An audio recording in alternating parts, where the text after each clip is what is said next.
Live and exclusive boxing on the talkSPORT boxing YouTube channel, brought to you by Fight Zone. The card is headlined by Keenan Wainwright versus Lewis Horn for the Commonwealth Silver Championship, and heavyweight boxer Dave Allen also makes his comeback since losing to Fraser Clark. Now that's live and exclusive boxing over the talkSPORT boxing YouTube channel from 6 p.m. this Saturday. Now, you building up, yeah? Gonna build up?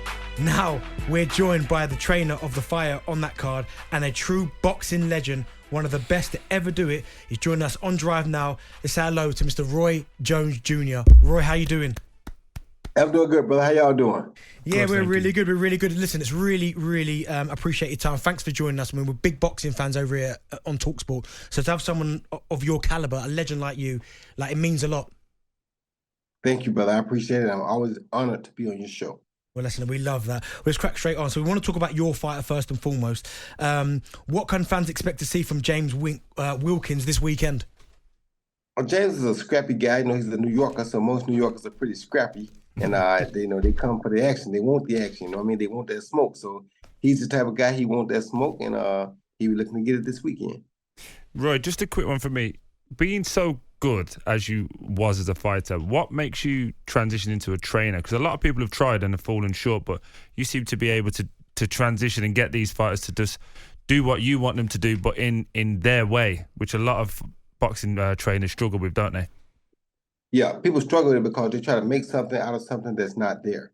You know, you can't make a guy be something that he's not. When I get guys in the gym, the first thing that I do is I try to assess their DNA, who they are as people. What attributes does he have? What are his weaknesses? When I find those things, then we figure out how to put those things into effect, strengthen his weaknesses, but even double strengthen his strong points. If we make him a better fighter, a better version of him, then we're doing something. You can't make every fighter be the same as the last fighter you talk. You can't make every fighter be yourself. And I don't try to do that. People always think that I try to make guys fight like me. Not true. The first Liam Smith fight, I had Chris Eubank. I went to the gym the first day. I said, Chris Eubank, to beat Liam Smith, you can't take a step backwards. You have to go forward. If you go backwards, he's going to get confidence. Liam Smith won the first fight. Chris Eubank came back and did exactly what I told him to do the first time. In the second fight, dominated the fight. So it's like you can bring a horse to the water, but you can't make him drink. Mm-hmm. Roy, let me ask you a question, because listen, you are one of the greatest of all time. So is one of the key words patience? Because we've seen, certainly in the sport that me and Troy used to play, football, that great players necessarily don't make great coaches because of that kind of patience where they can't understand why the person they're coaching can't be as good as them. Have you had to find maybe a little bit of patience to work with some of the fighters who are not up to your standard, certainly when you were boxing? Yes, and a lot of people don't understand, but that's why I work with several different boxers, because everybody's not going to have the same tools. Everybody's not going to have the same capabilities. So you have to be able to work with everybody and have patience. If you don't have patience, you're not going to get it. So for me, I like to work with a bunch of diamonds in the rough. Some diamonds that are not even diamonds. They may be rubies. They may be something else. But when I do get that diamond, I'll have everything ready to take him to the next level, to turn him into that diamond. When you don't have that diamond, you just got to keep working diligently, but you got to be patient. Yeah, Roy, just a quick one for me.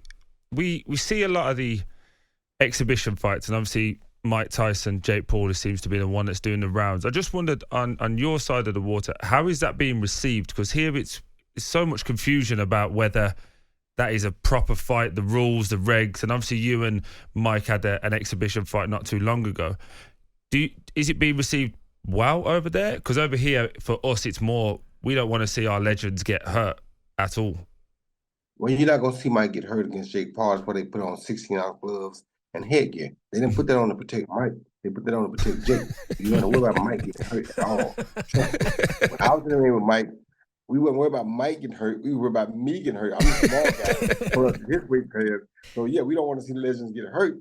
I didn't want to get hurt, but I would refuse to turn down the opportunity to share a ring with Mike Tyson. That's just something I was not going to do. Mm-hmm. So, you know, you do have to worry about that in a sense. If you put two legends in the ring together, two older legends, sometimes the egos come up and they will try to hurt one another. But in this Jake Paul situation, I don't think Jake Paul is good enough to hurt Mike. He may be powerful enough if they had on 8-ounce gloves or 10-ounce gloves, but also if they had on 10-ounce gloves, Mike might hurt him. I think my chance would be to bet that Mike would hurt him more so than he would hurt Mike. So I think the 16-ounce gloves and the headgear are not there to protect the legend Mike Tyson. They're there to protect the young kid who knows not what he does by stepping in the ring with Mike Tyson. Do you have any concerns about Mike, though, considering that he's 58 years old? Obviously, we know that Mother Nature catches up on all of us. And as you said there, he is going with a novice Jake Paul, who's not a boxer. But you just think that kind of youth, that youthfulness that Jake Paul has, do you not have any worries whatsoever about Mike's health going into this fight? No worries whatsoever. Like I said, the head getting him 16-ounce gloves, that's not to protect Mike Tyson. That's to protect Jake Paul. Understand that. Please believe that. Wow. What about yourself then, Roy? Obviously, we know that you fought against Mike in the exhibition fight. Is that something you'd like to get back involved with, get back in the ring again, or are you done now? You just fully focused on coaching? Been there, done that. I'm pretty cool now. All I do is live at the coaching here. Now, you got to understand, in Saudi Arabia, they're paying so much money for exhibitions that if they came with that kind of money, you'd be almost foolish not to take it. But meanwhile, I don't have nothing else to prove. I don't have nothing else to teach or tell nobody. I teach in the gym now. I don't teach in the ring no more. So I have fun with what I do. I enjoy what I do. I love myself. I enjoy what God blessed me to be able to accomplish in the boxing ring, and I'm very happy.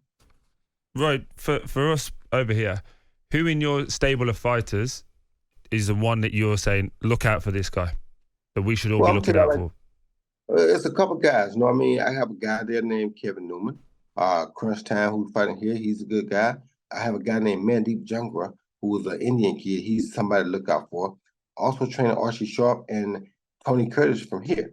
Archie's going to be a great fighter when I get through with him. He's going to be a hell of a product. And Tony Curtis is going to grow up to be a hell of a product because he's getting it from the horse's mouth on a daily basis. He's got to get to where I can get to him more often. Having a hard time getting him in the gym with me as often as I'd like. But this kid has a heart from out of this world. He's very gifted. He picks up things very quickly. And I think he's going to be really something to see in another 2 or 3 years. Perfect. Thank you. Right, let me ask you a question about some of the boxers we've got over here now. Have you heard of Ben Whitaker? And I love what I see Ben Whitaker doing. Just got to tone it down maybe just a little bit, because sometimes you can make people hate you by doing a little bit too much showboating. So like for me, I understood when to do it and when not to do it. I love it because it's a beautiful thing to see, because we don't get entertainment in boxing no more. You understand me? So to do it is great, but you got to be careful because it's a thin line between love and hate when you do the showboating. But I love it because I love watching him do it. I love the fact that he's got the heart and the nerve to even go out there and try that. And he don't care who he fight. He do the same thing with everybody, and that's a beautiful thing. Now, listen, you were one of the best when it comes to showboating, as you said there, and Ben Whitaker does it. And listen, I love to watch it. As you said, it's not for everybody. Some people don't like to see it.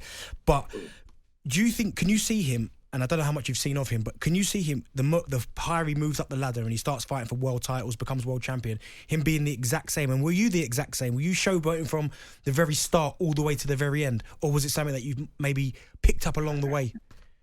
That's why I say you got to kind of tune down a little bit. You don't want to go too much, because I didn't want to showboat until I fought guys or until I had you beat. You know, if I had you beat, now that I got you beat, I can show the fans a little bit and get you on out of here. But if I don't have you beat already, I'm not going to showboat in the first round or two, because that could backfire me. And I'm never going to go out there and show out on you, and I don't know that I got you beat already. So either I'm going to do it when I got you beat, or if you're a really top 10 type of guy, a pound for pound type guy, I show out on you, because that's who I'm not supposed to be able to do it against. So, like, when I fought James Toney, I did it. Why? Because James Toney was pound for pound the best fighter in the world. If you're going to show out on somebody, that's who you show out on. If you think about it, the first fight with Hopkins, I did very little showboating. Why? People didn't really know Hopkins like that. He was ranked number 1, but he wasn't known. So if I show out on Hopkins, it's a nobody. What does that prove? Nothing. But if I show out on James Toney, the bear, the one that they all scared of, now you're doing something. So you got to know where to put it in at and where not to put it in at. Well, you know what? We'll record that and we'll play that for Ben Whitaker. So that little bit of advice there, we'll let Ben hear that. Can I get one question? Of course you can. Can I just jump in? Yeah, sorry, mate. We've got a legend on here, so we have to ask him about the heavyweight, the biggest fight of the modern era for us, Tyson Fury versus Alexander Usyk. How is it for a smaller fighter in height going up into the big leagues, as you did? What can we expect from Usyk? Because everyone here is rooting for Tyson Fury, naturally being the home fighter.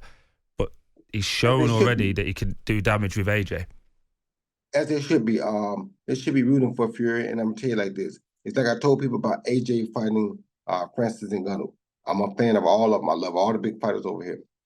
I knew that AJ was going to do a number on Francis Ngannou because it gives him a chance to show you indirectly or to make a statement towards Fury indirectly. You understand me? Fury, you struggle with this guy, watch what I do to him.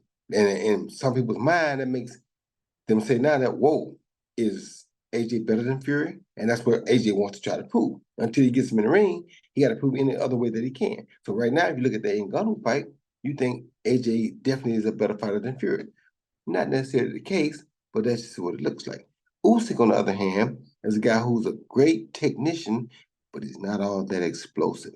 If he was explosive, it would be a problem. When you're smaller, coming up to the big guys, you got to bring explosives to the ring or they won't respect you. You understand me? So if he can't find explosives before that fight takes place, he will not beat Tyson Fury. I don't care what they say. Because, yeah, Tyson didn't take Ngannou serious, and he didn't look the way he should have looked against Ngannou.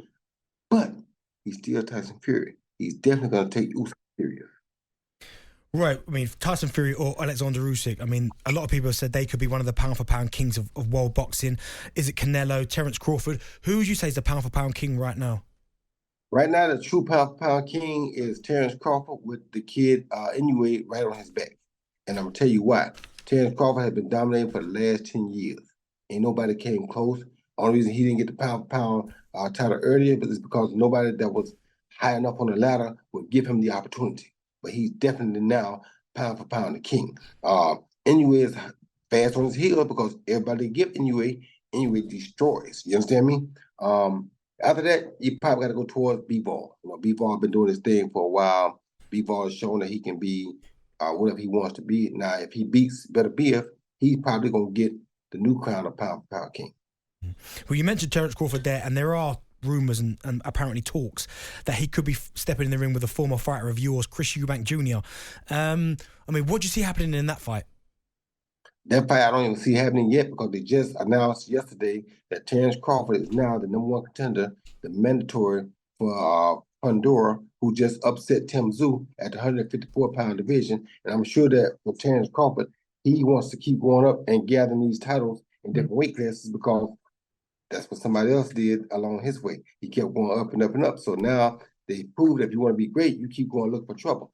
Pandora is definitely trouble because he was a plus 900 underdog against Tim Tszyu, and he went out and beat Tim Tszyu. It was a split decision, and it's partly because Tim Tszyu got cut early, but he won the fight. And the towering Inferno was a problem before he got beat. He got caught and got knocked out, but he was a problem before he got beat because he's 6'7", fighting 154 pounds. He's a problem for anybody, anywhere, in any sport, because he's 6'7" inches tall, fighting at 154 junior middleweight. So he's a big problem, and I want to see how Terence Crawford is going to solve that puzzle. Him and Eubank, maybe after that, would probably be a good fight. And the only bad thing about that fight is that Bomac has trained both of them. So Bomac knows the story from both sides. So if Bomac said he's going to go with Crawford, it's going to make it tough for Eubank because what he going to do when Bomac knows him so well? You feel me? Yeah. Well, listen, Roy, we really appreciate the time. Listen, as I said, we're big boxing fans over here. You're an absolute legend. So for you to take the time out and come and speak to us here at talkSPORT, we really appreciate it. Thank you very much. Thank you, guys. Thank you for having me. And I'm going to tell you something. I love being in the UK. UK is my favorite place to be right now because boxing is big here. The fans love me here, and I love the fans here. So I love being here. So I thank you guys. I hear that you guys are some hell of a footballers. Thank you guys for having me. Congratulations, both of y'all. I look forward to seeing y'all again one day in the future. All right? Thank you very much. Love. Well, there, what a legend. Roy Jones Jr., absolute legend of boxing. I can go home now. And don't forget, this Saturday you can watch live and exclusive boxing on the talkSPORT Boxing YouTube channel, brought to you by Fight Zone. That's live and exclusive boxing over on the talkSPORT Boxing YouTube channel from 6 p.m. this Saturday.